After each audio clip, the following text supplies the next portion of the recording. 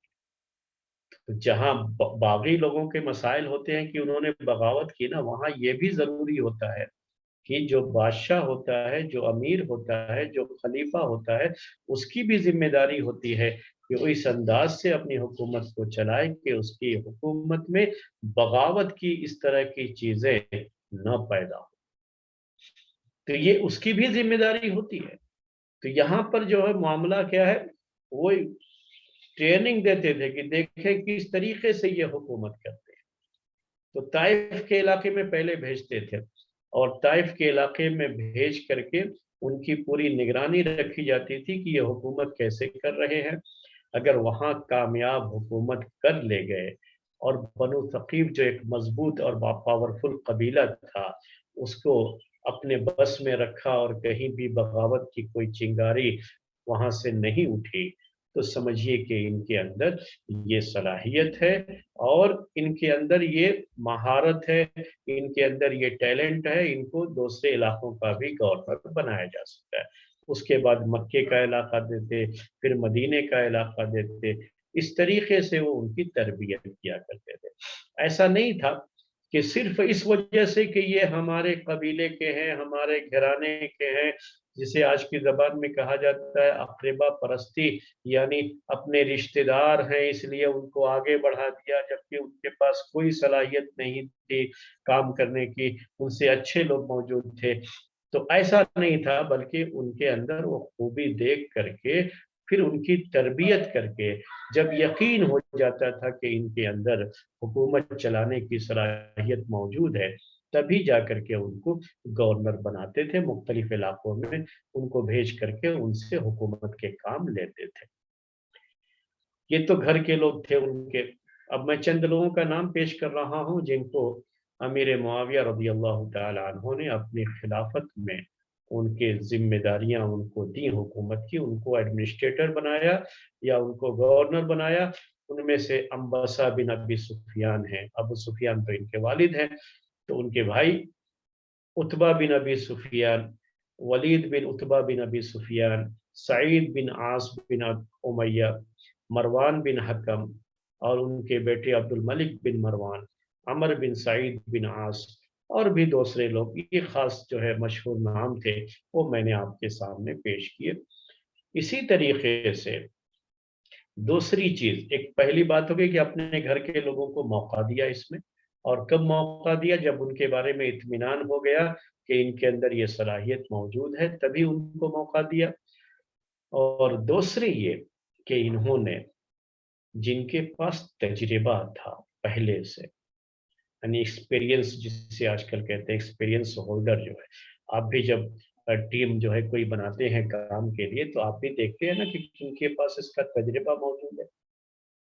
تو امیر معاویہ رضی اللہ تعالی عنہ نے جب گورنر کو یا ایڈمنسٹریٹر کو انہوں نے چوز کیا، تو اس کے اندر یہ بھی دیکھا کہ ایسے لوگوں کو بھی رکھا جائے جن کے پاس اس سلسلے میں، اس فیلڈ کا کافی ایکسپیرینس ہے، کافی تجربہ ہے، اور پہلے سے یہ لوگ یہ کام کرتے آئے ہیں۔